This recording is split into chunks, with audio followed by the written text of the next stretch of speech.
Good afternoon. Trying to sort ourselves out a little bit.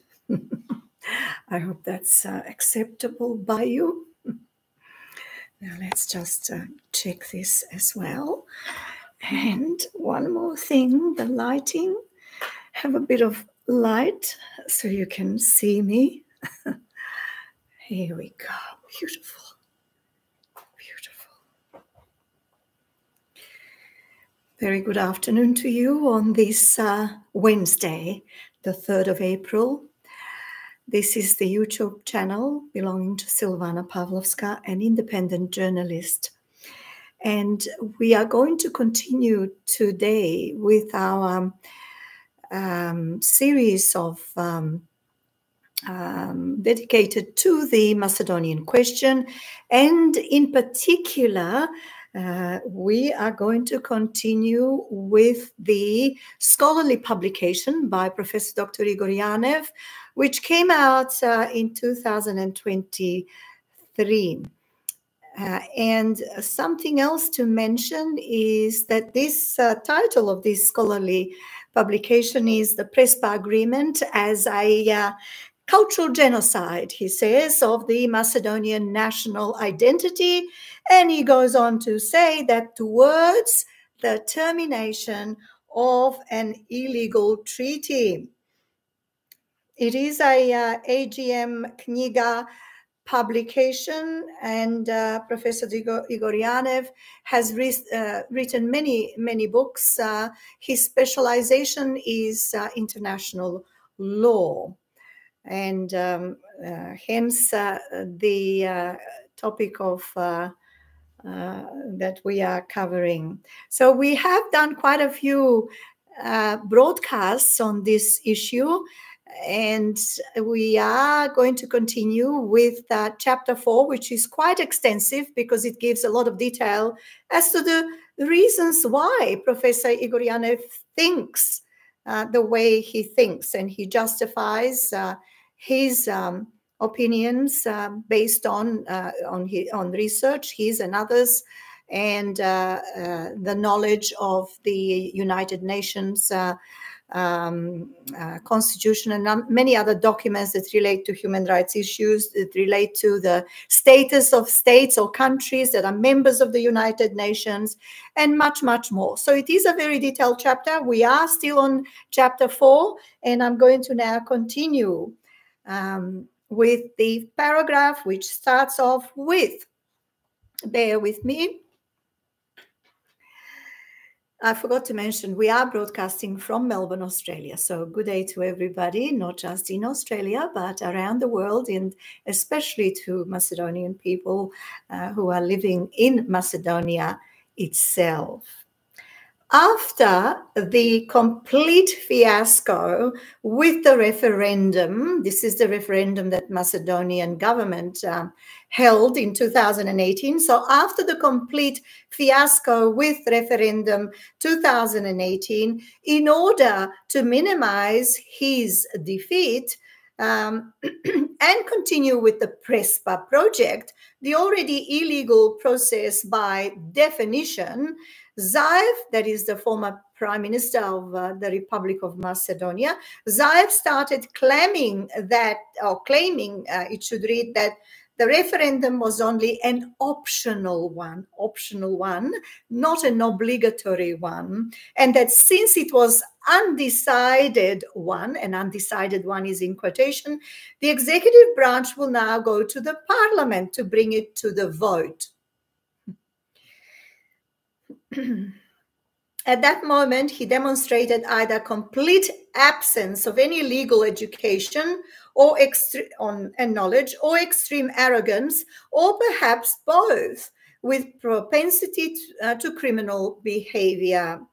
According to the Prespa agreement, Macedonia optionally may not organize a referendum, and in that case, the treaty is subject only to the prescribed parliamentarian or parliament procedures. But if the government chooses to go with the question on referendum, then the outcome, including the so-called undecided one, is obligatory, and the government may not go further to the parliament. In conclusion, says Professor Dr. Grigoryanev, in conclusion, the decision to continue with the Prespa agreement in the parliament was an illegal one and legally constitute a criminal behavior and the coup, C-O-U-P, exclamation mark. Clearly, any decision regarding the Prespa agreement in the parliament after the failed referendum can only be interpreted as illegal, in brackets, or a null and void, close of brackets. At the moment when the Prespa Act with the 4 constitutional amendments came to the Macedonian parliament, the majority of votes were in the possession of the opposition party, that is VMRO DPMNE. For the required constitutional changes, according to the procedural rules, Zaev needed at least 80 votes, or 2/3 majority of a total of 120 members of the parliament. That is, his Social Democrats party needed 8 members from the opposition to pass the amendments.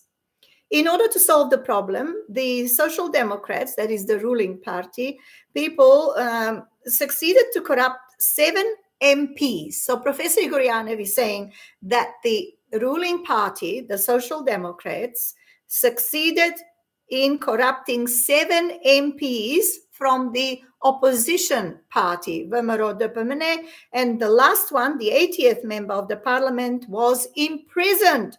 MP Krsto Mukoski brought from the prison as convicted criminal for terrorism only to cast his vote and thus secure the missing vote necessary for obtaining qualified majority for passing the constitutional amendments. This operation planned and executed by the Zaev's administration was illegal and constitutes again the coup d'etat, since prisoners stripped from their immunities and accordingly all privileges cannot vote as MPs in the parliament. So as anyone may conclude, adoption of the new constitutional amendments became a comic charade. This kind of fulfillment of tasks or obligations stemming from the Prespa agreement regarding the constitutional amendments was certainly known to all observers, including the Greek administration. Minister of the Interior, M. Chavkov, challenged the amnesty provided for MP Krsto Mukoski and 2 other convicted terrorists that cast vote in the amending procedure. One is Lyuben Arnaudov and the other Sashov Vasilevsky before the Constitutional Court, and stated, quotation, the amnesty was mainly given to get Mukoski, Arnaudov and Vasilevsky to join the Social Democrats ruling party and vote in favor of renaming Macedonia. The 3 members of parliament were detained and released as the negotiations with them progressed and were finally let go just as the name change was being put to vote.